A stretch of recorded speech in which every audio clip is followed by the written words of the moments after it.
Hello दोस्तों, आपका हमारी यूट्यूब चैनल कृष्णा में स्वागत है। दोस्तों, आज हम आपके लिए एक पौराणिक कथा लाए हैं। दोस्तों, आज हम जानेंगे स्वर्ग की अप्सराओं का मन डोला धरती पर रहने वाले पुरुषों को देखकर। स्वर्ग की अप्सराओं का सौंदर्य और उनकी मादकता इंद्रलोक के सभी देवताओं को अपने मोहपाश में बांधे रखती थी। कमनीय काया वाली इन अप्सराओं की मदद से इंद्रलोक के स्वामी इंद्र देवता बड़े बड़े ऋषि मुनियों को घोर तप को भंग किया करते थे। लेकिन पुराणों में कुछ ऐसी भी कथाएं मिलती है जिनमें यह बताया गया है कि कई बार ऐसा भी हुआ है कि स्वर्ग की अप्सराओं का हृदय धरती के योग्य पुरुषों पर आ गया था। जब जब ऐसा हुआ तो क्या हुआ, आइए जाने पुराणों की वो रोचक कथाएं जिनमें अप्सराओं का हृदय धरती पर रहने वाले पुरुषों को देखकर डोल गया। मेनका और विश्वामित्र की प्रेम कथा। जब विश्वामित्र एक नए संसार की रचना करने के लिए कठोर तप कर रहे थे तो इंद्र देवता ने उनका ध्यान भंग करने के लिए स्वर्ग की सबसे सुंदर अप्सरा मेनका को धरती पर भेजा। पहले तो मेनका को अपने उद्देश्य में सफलता नहीं मिली, फिर काफ़ी प्रयास करने के बाद मेनका को विश्वामित्र की तपस्या भंग करने में सफलता मिल गई। विश्वामित्र भी मेनका की ओर आकर्षित हो गए। मेनका भी कुछ समय के लिए यह भूल गई थी कि वह स्वर्ग की अप्सरा है। विश्वामित्र से सच्चा प्रेम करने लगी। दोनों ने विवाह किया और एक पुत्री शकुंतला को जन्म दिया। लेकिन अप्सरा को इंद्र के आदेश से स्वर्ग लौटना पड़ा, जिससे विश्वामित्र क्रोधित हो गए और वह भी गृहस्थी छोड़कर फिर से तपस्या करने चले गए।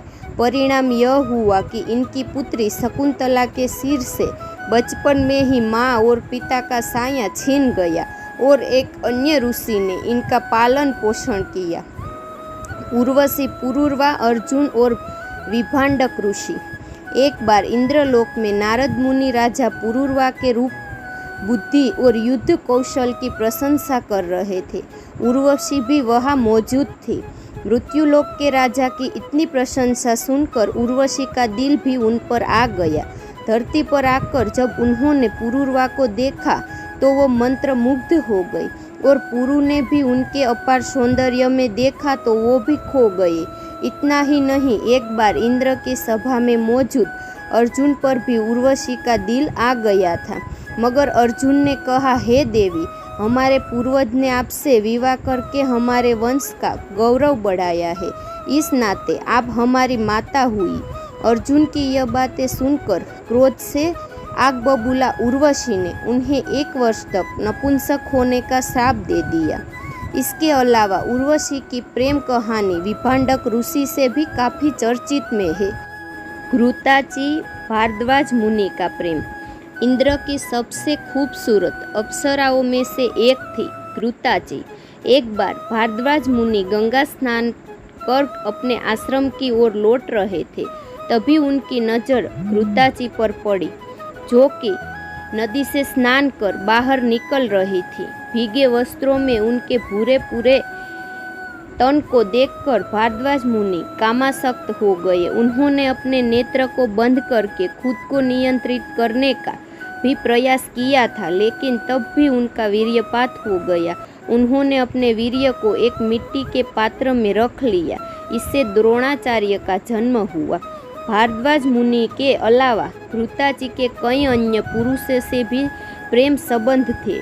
घृताची की खूबसूरत काया को निहारने मात्र से वेदव्यास ऋषि कामासक्त हो गए थे, जिसके चलते सुखदेव जी उत्पन्न हुए थे।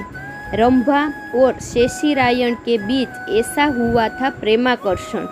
एक बार भगवान शिव के वरदान के प्रभाव से ऋषि शेषीरायण रूपवान हो गए थे।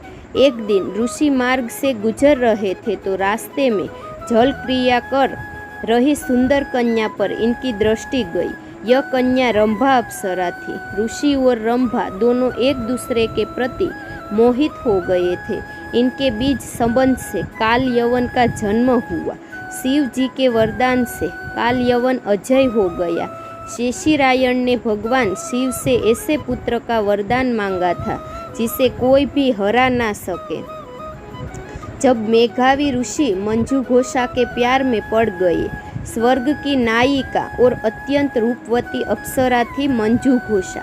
भगवान शिव से बदले की भावना से कामदेव ने शिव भक्त मेघावी ऋषि को मोहित कर दिया और अप्सरा को भी ऋषि के प्रति आसक्त कर दिया।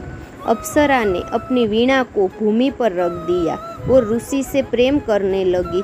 दोनों ने एक दूसरे के प्रेम में 57 साल साथ में गुजार दिए। अप्सरा ने जैसे ही स्वर्गलोक वापस जाने की बात की तो ऋषि ने उन्हें पिशाचिनी बनने का श्राप दे दिया। तो दोस्तों, आज हमने जाना कि स्वर्ग की अप्सराओं का मन डोल गया पृथ्वी लोक के पुरुषों को देखकर। यदि आपको यह कथा पसंद आए तो इसे शेयर और लाइक ज़रूर करें। साथ ही और भी धार्मिक कथाओं को सुनने के लिए हमारी चैनल को सब्सक्राइब करना ना भूलें और नीचे दिए गए कमेंट बॉक्स में हमें ज़रूर बताएं आपका इस कथा के बारे में क्या ख्याल है। यदि कोई प्रश्न है तो आप हमें पूछ सकते हैं, हम आप तक सही जानकारी देने का प्रयास अवश्य करेंगे। जय श्री कृष्ण।